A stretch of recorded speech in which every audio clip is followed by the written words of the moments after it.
Yeah, we've got some new leaked Marvel Snap cards to talk about. The upcoming November season has been datamined. It is going to be Spider-Man themed.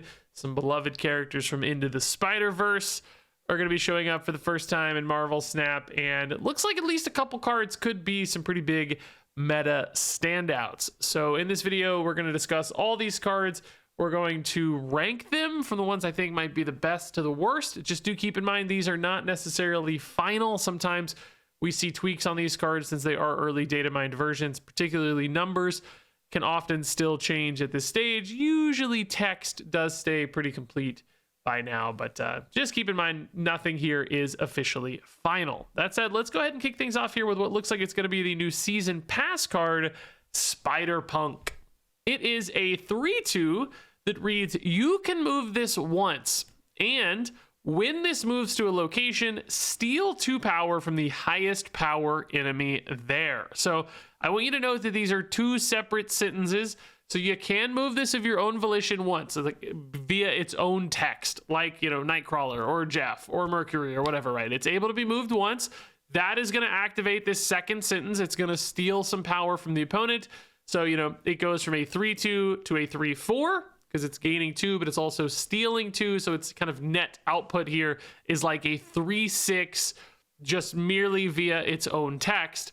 But you can also still move this additional times. So if you have a Ghost Spider, a Heimdall, a Madam Web, whatever, right, you can actually get extra activations on the second line of text. It's not limited to moving once. It just means you can move it once via its own text. You can still move it extra times. So it might go from a net 3/6 to a 3/10, a 3/14, a 3/18, etc. if you can move it many, many times throughout the course of a game.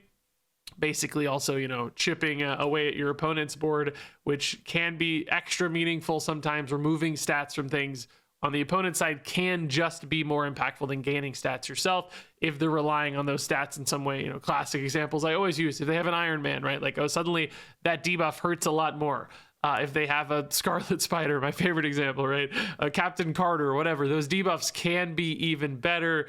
Plus, you know, you can kind of target that in some ways sometimes if you play your Ghost Spider in specific spots, moving it with Madam Web, etc.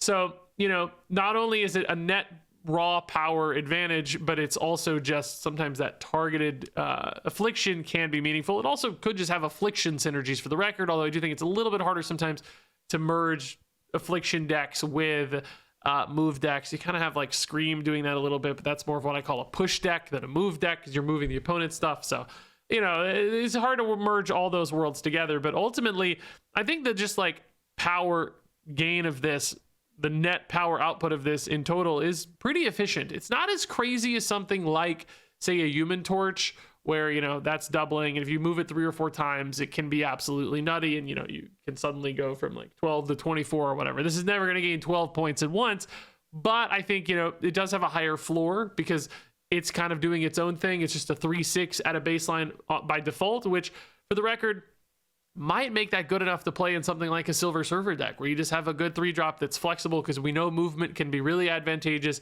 because, number one, it can be surprising. Where is that going to go? What is that going to afflict on my side? I don't know, because they haven't moved it until the final turn, perhaps. Also, just like positioning advantages. We've seen that with like Angela decks and Elsa stuff in the past. That can be really nice.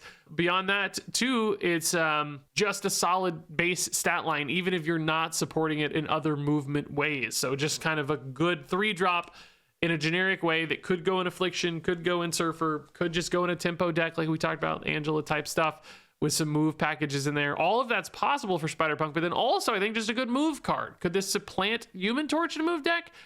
I don't know. Maybe there are certain builds where it could, because it's just a little bit more universally good, and I think getting it to like, you know, 14 still pretty darn achievable, but doesn't demand, you know, quite as much requirements as Torch to get really good. You know, just kind of works sometimes when it doesn't line up. So I don't know. I think this has a little extra flexibility and utility than many move cards do, which is nice, giving it that baseline of power that just feels competitive no matter what. I think that's kind of good to get it into more spots, but also still has enough punch and power output in a move deck kind of with that +4 every time that it is competitive in that movement shell as well. It's just another great option. So all in all, I think that means to me Spider-Punk looks like a pretty darn good card with a few different angles that you can play him in. All right, so next up here is Man-Spider, which Man-Spider is a super nostalgic character for me. I remember watching that like Man-Spider arc in the old Spider-Man animated series as a kid. Love Man-Spider, had a Man-Spider action figure who looked exactly like this that I loved so much as a kid. Anyway, Man-Spider's a 5/1 with on reveal, merge the last card you played into this. When this merges, double its power. So into this means that card's going to become a Man-Spider. So my favorite example here was like, I don't know, Call Obsidian on turn 4. You play Man-Spider on turn 5. The Call Obsidian merges into the Man-Spider. That's now an 11 power card that then doubles up to 22 power, right? So kind of like you're getting a 5/12 in extra stats, but you're also condensing that power down into a single location and potentially moving that power as well, which actually might be one of the biggest upsides on this card, is that you can, like, they think you're strong left and then boom, surprise, I'm actually moving that Call Obsidian wherever else and becoming really big. So, you got a 22 power 5-drop, you have follow-ups there, stuff like, Taskmaster, just slam a Taskmaster on 6, you got another 22 power. That actually might be a game plan supported by the stuff you played over the first 3 turns. Arnim Zola, could create copies the same sort of way. Do keep in mind with the on reveal on the newly created versions from Arnim Zola, that's not going to double again. They won't see the Arnim Zola because it hasn't like finished resolving its play yet. It's mid on reveal. It would be looking for the Man-Spider that just got destroyed by Arnim Zola. So you could technically like weave in a Wasp or something to boost one of the Man-Spiders again, pushing it up to like 44 or whatever. But ultimately, it seems too sneaky and not that good. Just a regular Arnim Zola just making 2 22/22s is still kind of interesting. But, how does it compare to stuff like Black Panther? That's where my questions start to come in. And not as convinced that's amazing. Now, as a 5/1, we could also talk a little bit about Mr. Negative, because you like flip this around. A 1/5 is like, man, that's an insane way to like double stuff, and you're giving it 5 power. Just keep in mind, Mr. Negative decks do rely on a lot of ongoing cards in general. Stuff like Iron Man would be really bad to merge into Man-Spider because you'd lose the ongoing effect. It becomes a Man-Spider. So there are probably some ways to still make that interesting, like play a big, Sage or whatever, and then Man-Spider it to double those stats even more. But it's also, 0 is a really important number for negative decks because of Jane Foster drawing all the cards that cost 0. So I don't really know that this would be a great fit in Mr. Negative decks necessarily. I think just like honest curve decks might be able to do more with this. Play a big 4-drop, play this on 5, and then do something big on 6. Whether that's a Taskmaster or just like, I don't know, a Galactus First Steps or whatever. It might be a nice way to just condense power into 2 spots and be a little bit surprising with that power as well by moving things around thanks to the Man-Spider. There's also the fact that you can, I guess, merge this later as well, because it does say whenever this merges, double its power. So I think if you merge like a Hulkbuster into it, it's also going to double again. So there's like some cheesy stuff possible there as well, maybe. Again, I don't know what that looks like from a deck context standpoint. We don't necessarily have a deck that wants to do that, but at least something to keep in mind. So at the end of the day, I do like how much just raw power this can generate. I do like the surprise factor of moving that power around a lot. I do have some questions about where this goes and what deck really has to run this, or if there aren't better alternatives that achieve similar goals. That Black Panther comes to mind. Mr. Negative decks, I think exclude this pretty quickly, honestly. So an interesting card. I think one that's like good for just honest tempo decks, which is, I like playing those decks a lot. Just play a big 4, play a big 5, play a big 6. It's kind of good and charming and might be fine.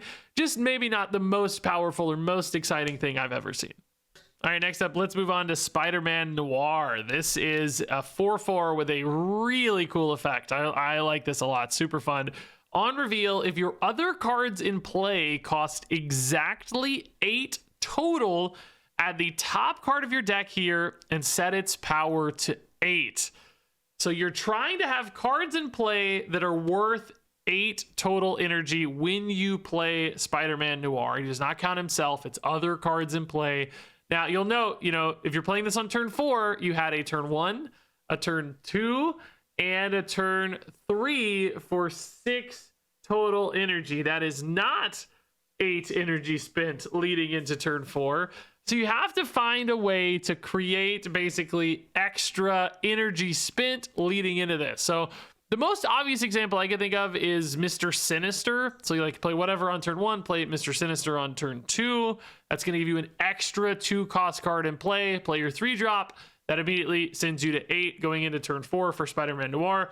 Let's be very clear. When this hits, it is an insane result, right? It's like a monster jubilee, basically, in many cases, because you're getting 12 power in play for a 4-drop. That's already well above rate for a 4-drop. You're essentially drawing a card and putting it into play immediately, and your cards have effects, right? So you could hit a Jubilee, right? And then have an 8-power Jubilee that still pulls something. You could hit an Iron Man and have an 8-power Iron Man that's just completely insane. That's like game winning or location winning as by itself, you know, as is right there. You don't need any other help to just win that location if you had an insane result like that. Just cheating out like a big 6-drop, you know, even if it's, you know, not a great stat play, sometimes the effect is just worth it. You know, imagine hitting an Odin. I think Odin would actually still work, by the way, because I think he'd be mid-reveal. I don't know if it would spot the Odin or not.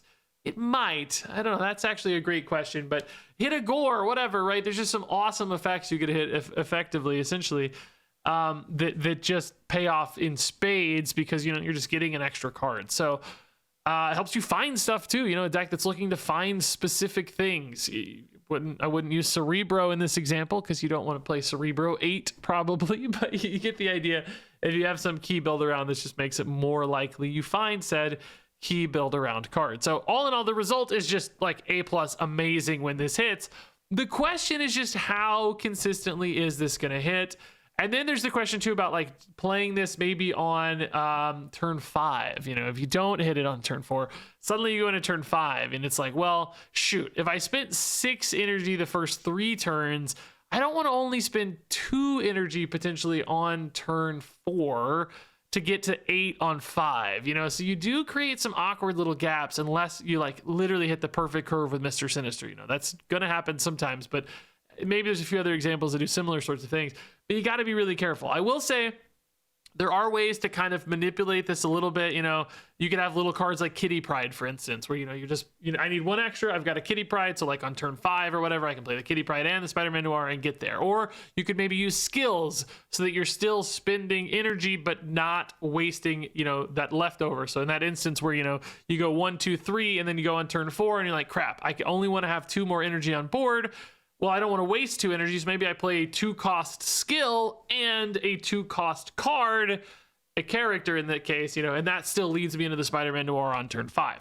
But the question is, right, the more kind of deck building and work and sequencing and planning and sacrifices that all go into Spider-Man Noir, at what point does it stop being worth it for this effect? How insane is the payoff compared to the commitment? You know, think about a Mr. Negative deck, for instance, right? Sometimes very, very big commitment, very high risk. You don't always say Mr. Negative, but the payoff is just totally bonkers, game-winning, insane. And that's why Mr. Negative is one of the best decks in the game for a really, really long time.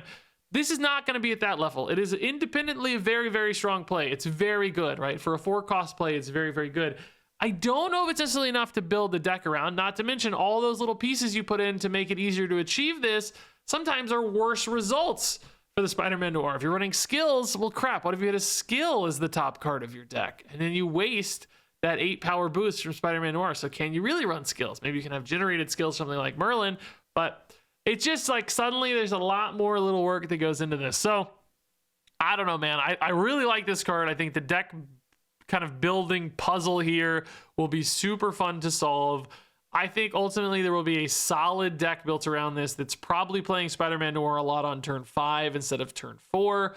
But ultimately, I do think, you know, it's going to require so much work and so much planning and sometimes whiff that it's just not going to be a super high tier, consistent kind of thing. So really cool, perhaps really niche effect that's super fun, but maybe not super competitive.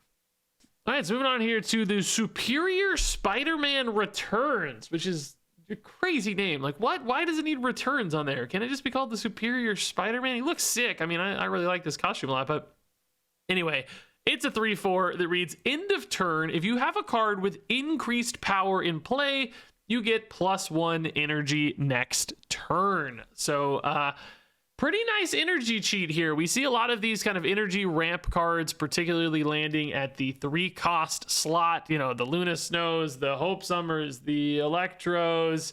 I know I'm forgetting other examples. Wave, kind of, right? We see a lot of these cards. Superior Spider-Man falls into a similar slot here where you can get +1 energy reliably. And I will say, you know, it doesn't demand a lot out of it. You know, a lot of those have downsides that are really notable. Electro, only 1 card per turn. Luna Snow, symmetrical, so your opponent often gets to benefit as well. That's a lot of risk. Superior Spider-Man here is potentially all upside. You just have to, you know, commit to having an increased power card in play, which isn't necessarily a trivial thing to do by turn 3, but it's also not a difficult thing to do either necessarily. I was looking at just like 2 drops basically that give power in play. Forge could work. Play Forge. Your Superior Spider-Man himself can actually be the increased power card. It doesn't say another card. So, you know, Forge into Spider-Man, that's a way. I was looking at Medusa. You can just play Medusa on turn 2. There you go. There's Angela. Play an Angela and then slam Spider-Man on that. I don't know if there's any 1-drops. I looked specifically at 2-drops mostly, but you could at least have a few ways in your deck to try to make that happen. You know, the question becomes, I guess, at some point, like, how risky is that? You know, how many of those 2-drops or 1-drops do you need to run to make sure that hits? And then if you don't, like, this card does become pretty bad and awkward, I think, if you don't hit it on, you know, as soon as possible. Maybe turn 4 is still fine, but, you know, you want to net a significant amount of energy out of this. And if it's, you know, not hitting until, you know, turn 4, you're going to have extra energy basically on 5 and 6. So when I compare this to some of the other, like, sort of energy cheat cards we've seen that are not in the Electro or Luna space, but are instead more in the kind of Surge or Mr. Fantastic First Steps space, I do think this is actually kind of worse when you compare him to those. Like, those to me felt like they offered more for a tempo game plan than this one. And like ramp decks that are leaning more into the Luna or Electro side of things don't always really want to run like a lot of little early game stuff that might be what enables Superior Spider-Man, where that's where the tempo decks kind of want to work, you know? So in a weird way, I'm like, is this falling into this awkward gap where it's actually more achievable in a lot of ways and like doesn't have as much risk or downside, but I also don't know that the goals line up as well for how it works in its given deck fit, if that makes sense. Like it's kind of not perfect for ramp decks and not perfect for tempo decks in both cases. Because I think 3 cost has proven to be a lot worse for those tempo discounts, like Mr. Fantastic First Steps, who was crazy broken at 2 and is maybe just kind of okay at 3. Surge is really, really good at 2, right? We've seen so many of those. 3 might land this in that weird middle ground. So I don't know, man. I just feel like I don't want to have to run only 2-drops that support this. I don't know how many 1-drops there are. It didn't seem like there were a lot when I thought about it, at least. And then if it misses, like, am I playing this on 4? I really hate missing good 4-drops. There's so many good tempo 4-drops, right? And then it's like, if you've built your deck to skip turn 4, maybe that's kind of okay. But then you've got other awkward things. You've got all these 5-drops, and you've got like 6 energy on turn 5, and now your 5-drop is clunky. And it's just like, I don't know. You've got this such a tight window for this one to hit, because if you do miss, he becomes really bad. Whereas the other ones, although they have downsides, they always hit. You know, Electro always hits, Luna always hits, and your 2-drops in those old worlds, they always hit. So I don't know, is the conditionality too much here actually in a weird way, even though you're removing so much of the downside? I am not 100% convinced on this one, but I will say ultimately, you know, like, energy cheat is good and has a history of being great, so I don't want to write it off. I'm not saying this is a bad card necessarily by any means. I just wonder if it's as nuts as it appeared to me at first glance. I do think it could end up being a bit clunky, or in a weird way kind of demanding. Moving on here to Hydro Man. This is a fun character to see. I always liked Hydro Man, like Spider-Man villains a lot. He's a 5/8 with on reveal, set the cost of each deck's top card to 1, which this is like an inverse Sandman, which is really funny. Like, it's really cool. They made this basically Sandman, but the opposite. Like, instead of making things cost more, this makes them cost way less. I just think that's a home run from like a fit and flavor standpoint. Really, really cool. I also think this card's pretty intriguing, actually. So 5/8, good solid base stat line. That's that 5 cost where you don't necessarily mind paying that because it does have a really high payoff here, potentially setting your top card to 1. If you're running a deck that's got a lot of big stuff, say a ramp deck, for instance, like we we're just talking about, where, you know, play my Luna, play my Electro, perhaps play my Superior Spider-Man or whatever. Play this even on like turn 4 or whatever's fine, you know, but if you've got a few 5 drops, you've got a few 6 drops in the mix, you're running some bigger stuff already, then this has some likely great targets where I'm turning my 5 drop into a 1 cost, turning my 6 drop into a 1 cost, and you're hoping that your opponent does not have the same payoff, or they might be running a lot of 1s and 2s and 3s as a deck that's not as aligned as high cost. They might only net, you know, 1 or 2 energy in savings, whereas you're netting, you know, potentially 4 or 5 energy in savings off of this. You can also just manipulate that yourself by running a Mobius. You put Mobius down on turn 3, and yours is going to cost 1. Your opponent's is still ultimately going to cost its original cost. So you could net even potentially a bigger swing here off your Hydra Man if you're willing and able to put Mobius in your deck. Not always like bigger decks want to make room for that, especially if it is a ramp deck, but you could still have kind of a tempo line where you just have Mobius 4-drop Hydra Man and then hope to net enough of a swing off that Hydra Man that you really pull ahead late with some big stuff. You could even put Pixie in the mix as well as another card that does similar sorts of things, so that Mobius has kind of a 2-for-1 impact. And Mobius is just a good card to sometimes limit opponents as well. So ultimately, I do kind of like this. I think there are some decks that could really make this work, whether that's at ramp package or otherwise. There's just some big swings possible. The unpredictability is also really nice. Pixie feels like an angle for this to get a little bit of a ground under its feet, and all of those make this look like a pretty solid card to me. I'm actually really excited to play this one for a variety of reasons. All right, so next up here is the Prowler, and I don't think this is probably going to be the like final art for this one. Looks like this might be a variant, but it's what we had in the data mine anyway. So Prowler is a 3/4 with on reveal, add 2 Thief's Tools to your hand. Set their cost to 0 if a card moved last turn. So we have one of these kind of card generators. These are skills in particular. I mean, just historically, cards like this have been really good. Let's be clear. Merlin, Kate Bishop. This one's landing at 3, which could be a little more awkward, but I actually think it's still going to be good because in many cases, your skills might actually just be 0, which, you know, a 2-drop that's giving you 1 cost stuff or a 3-drop that's giving you 0 cost stuff, you know, in many cases, I might actually take the 3. And I will just say these skills all look really good. So Flight Harness, 1 cost. On reveal, give your highest power card here +1 power and move it to the right. So if you're playing this in a move deck to activate Prowler synergies, fantastic skill, right? Can target the like Human Torch that you care about. Super cheap move, especially if it costs 0. The move activation and the +1 power are both just amazing. A+ skill.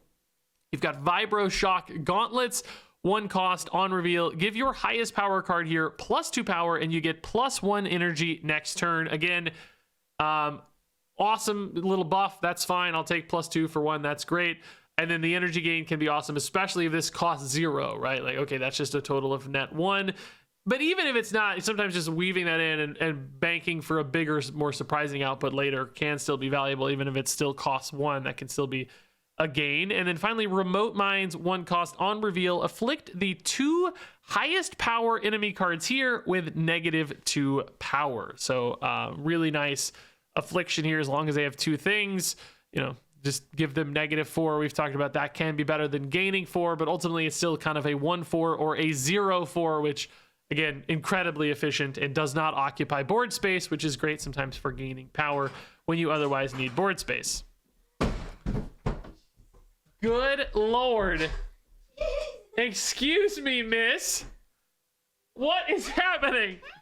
That's you, yes. That's you eating cotton candy on Facebook. I was in the middle of recording a video. Did she ever fall asleep? Never. I thought you guys did for a little bit, but I guess not. Regina, why didn't you fall asleep today? No, don't touch that. No, don't touch that. Can you talk to the camera? Do what Daddy does. Talk. Say something. Come on, say something. Show Gengar to the camera, Regina. Show Gengar. Show them your Gengar. You say Gengar. Say it loud. Say it loud. What? What? You got Pikachu on your shirt and you got Gengar in your hand. You're all Pokemon today.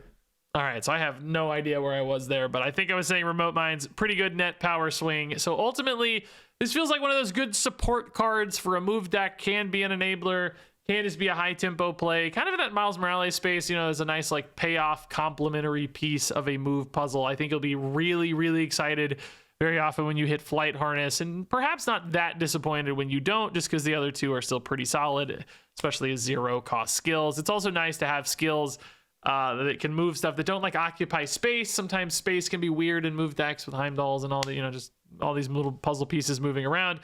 Now, I guess, does he get played beyond a move deck? I'm not as sure on that one. Like, I do think you want them going to zero as often as possible. And, you know, this does have this last turn condition, so it kind of has to be timed somewhat well, which it's less of a problem, I think, for move decks, because it's just, there's going to be a lot of moves, and just, you know, putting him in on turn 4, turn 5, or whatever is going to line up.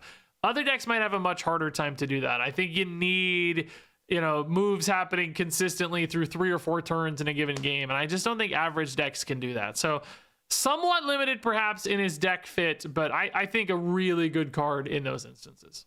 So for another little move enabler here, we have Web Sling. I guess this is going to be a collectible skill. It looks like it's 1 cost on reveal. Next turn, you can move one of your cards away from here. And yeah, this just looks like a great little piece for move decks. As I just mentioned with Prowler, having skills set up move is great because you don't have to worry about taking up space, which can be awkward. This one also is a little bit of a different directionality because you're moving it away from the given spot, which is different than, say, like Cloak or Hellion or Ghost Spider, etc. So you can just, you know, play a good move card, plop this right down next to it, Human Torch or whatever, kind of get that one-time Madam Web with a lot of flexibility from a turn standpoint. You don't really need a lot of setup or anything, so really nice little tool for move decks. I you know, there is a chance they don't need this necessarily. Like, would you just rather run a Ghost Spider that gives you 1/3 or an Iron Fist that gives you 2 power? You know, like, it's just because this doesn't give you any extra power. But I think the flexibility on this is going to be worth it. So